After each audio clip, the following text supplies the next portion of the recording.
सास का घूंघट पार्ट 2। पिछले अंक में हमने देखा कि देविका अपने ससुराल में हर गलत बात का विरोध करती, तो उसकी वजह से देविका पर उसके ससुराल वाले बहुत अत्याचार करने लगे।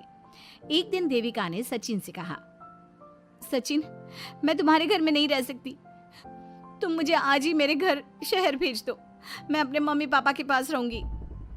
क्यों देविका, तुम शहर क्यों जाना चाहती हो? यहाँ तुम्हें किस बात की परेशानी है? किस बात की परेशानी नहीं है सचिन, तुम्हारे घर के आदमी औरतों के साथ जानवरों जैसा व्यवहार करते हैं, मैं ऐसे माहौल में नहीं रह सकती। देखो देविका, तुम्हें यहीं रहना होगा। तुम्हारी शादी मुझसे हो गई है, अब मैं तुम्हारा पति हूँ और यही तुम्हारा घर है। अच्छा, तो तुम्हें याद है कि मैं तुम्हारी पत्नी हूँ? जब तुम्हारे पिताजी और चाचा जी मुझे एक एक हफ्ते के लिए कमरे में बंद कर देते हैं, तब तुम्हें क्यों याद नहीं आता कि जो औरत कमरे में बंद है वो तुम्हारी पत्नी है? जब तुम्हारे जीजाजी और भाई मुझसे बदतमीजी से बात करते हैं, मुझे खाने के लिए कुछ नहीं देते, तब भी तुम्हें याद नहीं आता कि मैं तुम्हारी पत्नी हूँ? देखो देविका, तुम बेकार की बातें मत करो। तुम यहाँ ढंग से रहोगी, सबकी बात मानोगी, तो कोई तुम्हें कुछ नहीं कहेगा। इस तरह जानवर की तरह रहना, ढंग से रहना है तो सॉरी सचिन, मैं नहीं रह सकती, मैं आज ही अपने घर जाऊंगी। ये बोलकर देविका अपना सामान पैक कर लेती है और घर से जाने लगती है। सचिन भी उसके पीछे पीछे चलता है और उसे समझाने की कोशिश करता है। जब ये सब जोगिंदर ने देखा तो बोल पड़ा, बहू, यह सब क्या हो रहा है? कहाँ जा रही हो? सचिन, बताओ अपने पिताजी को कि कहाँ जा रही हूँ मैं। तुम्हें शर्म नहीं आती अपने पति का नाम लेते हुए? मैं अपने पति का नाम ले रही हूँ, इसमें आपको क्या परेशानी है? आपका नाम तो नहीं ले रही हूँ ना? देविका, ये किस तरह से बात कर रही हो तुम पिताजी से? जिस तरह से करनी चाहिए उस तरह से कर रही हूँ बात। इससे अच्छी तरह से मैं तुम्हारे घर के किसी भी आदमी से बात नहीं कर सकती। तीनों की बात सुनकर घर के बाकी लोग भी वहां आ जाते हैं। तभी जोगिंदर कहता है, हमारे घर की औरतें अपने मर्दों का नाम नहीं लेती। तुम्हारे शहर में होता होगा, लेकिन हमारे यहाँ पर ऐसा कुछ नहीं होता। बहू, सचिन तुम्हारा पति है, तुम उसका नाम मत लिया करो। तुम अपने पति का नाम लेने की जगह ए जी, ओ जी, सुनो जी कहा करो। पति ना परमेश्वर होता है। तो परमेश्वर का तो हम नाम लेते हैं। क्यों माँ जी, क्या आप अपने इष्ट देव का नाम नहीं लेती? माँ जी, ये सब इन पुरुषों के बनाए तौर तरीके हैं, औरतों को दबाने के लिए। ये बेशर्म लड़की ऐसा नहीं सुधरेगी। ये हमारे घर की औरतों को भड़का रही है। सचिन, तुम इसे चुप कराओगे या फिर मैं करूं? नहीं नहीं पिताजी, मैं अभी समझा देता हूँ। चलो देविका अंदर, और कितना तमाशा बनाओगी मेरा? सचिन, मैं अंदर नहीं बाहर जाऊंगी, अब मैं यहाँ नहीं रह सकती। देविका की बात सुनकर महेंद्र कहता है, भाई साहब, ये लड़की इस घर से और गांव से बाहर ना जानी चाहिए, नहीं तो हमारे घर और गांव की औरतें भी ऐसी ही हरकतें करेंगी, वो भी मर्दों के खिलाफ बगावत करेंगी। और मैं भी देखती हूँ कि मुझे घर से बाहर जाने से कौन रोकता है। बहू, इनसे बहस करने का कोई फायदा नहीं, तुम अंदर चलो। इस गांव के मर्दों के अंदर बहुत अहंकार भरा हुआ है। देविका किसी की बात नहीं सुनती और अपना सामान उठाकर घर से बाहर जाने लगती है। तभी वहां मोहन और कल्याण आते हैं। कल्याण देविका के हाथ में से उसका सूटकेस छीन लेता है और मोहन देविका को जोरदार थप्पड़ मारता है। देविका का सर दीवार में लगता है और वो बेहोश हो जाती है। देविका, देविका तुम ठीक तो हो? भैया, आपकी हिम्मत कैसे हुई मेरी पत्नी पर हाथ उठाने की? सचिन, तुम जल्दी से देविका भाभी को अंदर कमरे में ले जाओ, मैं अभी वैद्य जी को लेकर आती हूँ। वीना जल्दी से वैद्य जी को लेकर आती है। वैद्य जी थोड़ी देर तक देविका की जांच करते हैं और कहते हैं, मुबारक हो आप सबको, आपकी बहू माँ बनने वाली है।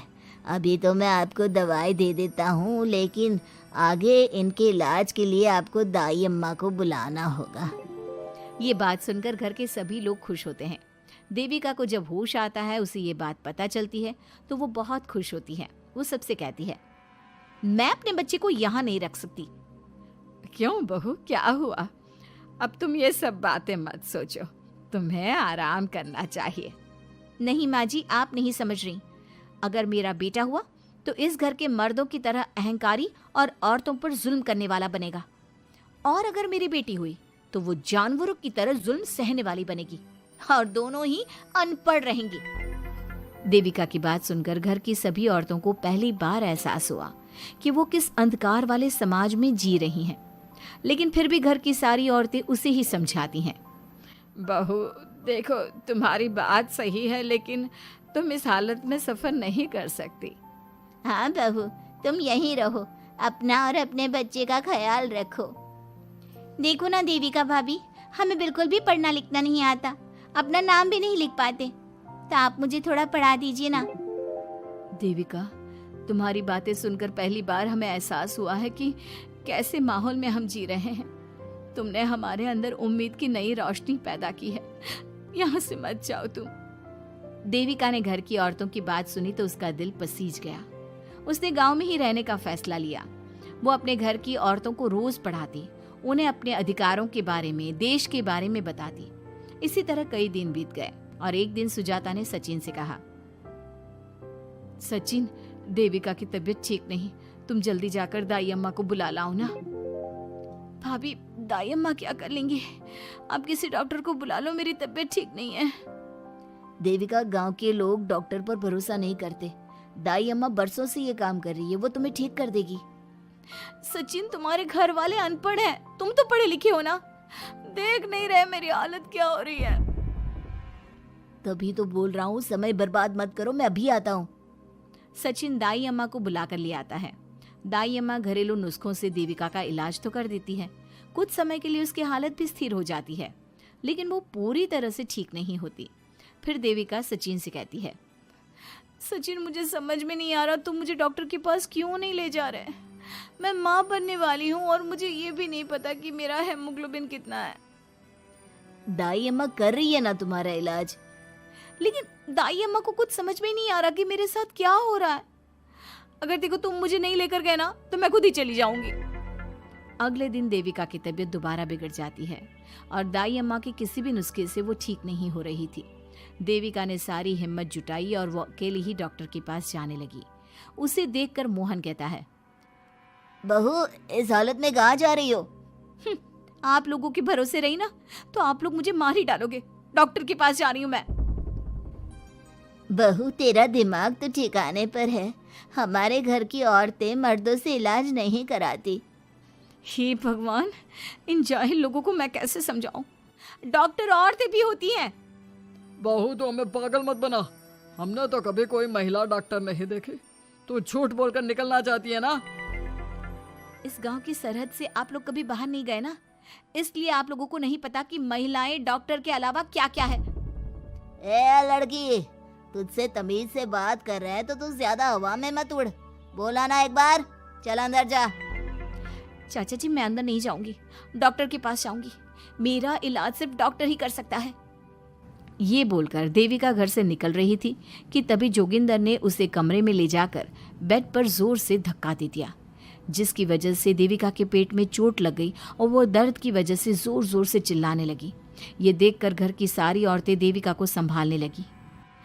देविका, हिम्मत रखो, सब ठीक हो जाएगा। देविका भाभी, आप ठीक हो ना? माँ, कुछ करिए ना, भाभी की तबीयत बहुत खराब हो रही है। लेकिन मैं क्या कर सकती हूँ? भाभी, कुछ तो करो, कहीं बहू को कुछ हो ना जाए। उधर जोगिंदर मेन गेट पर बड़ा सा ताला लगा देता है और कहता है, आज के बाद इस घर से कोई भी औरत बाहर नहीं निकलेगी। देविका का बच्चा भी इसी घर में होगा, ये जिंदा रहे या मर जाए। जोगिंदर की बात सुनकर सभी औरतें बाहर आती हैं। जब विमला को इस बात का एहसास हो जाता है कि जोगिंदर देविका को डॉक्टर के पास किसी कीमत पर नहीं जाने देगा, तब विमला पहली बार अपना घूंघट उठाकर तेज आवाज में कहती है, मैं भी देखती हूँ देविका को डॉक्टर के पास जाने से कौन रोकता है। आज देविका डॉक्टर के पास जाकर रहेगी। देविका की सास का घूंघट आखिरकार उतर ही गया। घर के आदमियों ने पहली बार विमला का ये रूप देखा था और उसकी तेज आवाज पहली बार सुनी थी। क्या विमला अपनी बहू की जान बचा पाएगी या जोगिंदर अपनी पत्नी की आवाज भी दबा देगा? ये जानने के लिए हमारे अगले एपिसोड का इंतजार कीजिए और हमें कमेंट में ये भी बताइए कि घर की औरतों को आगे क्या कदम उठाना चाहिए। उम्मीद है कि आपको हमारी ये कहानी पसंद आई होगी। कृपया हमारे चैनल को सब्सक्राइब करें और सभी अपडेट्स के लिए बेल आइकन जरूर क्लिक करें। और हाँ, वीडियो लाइक और शेयर करना मत भूलिएगा।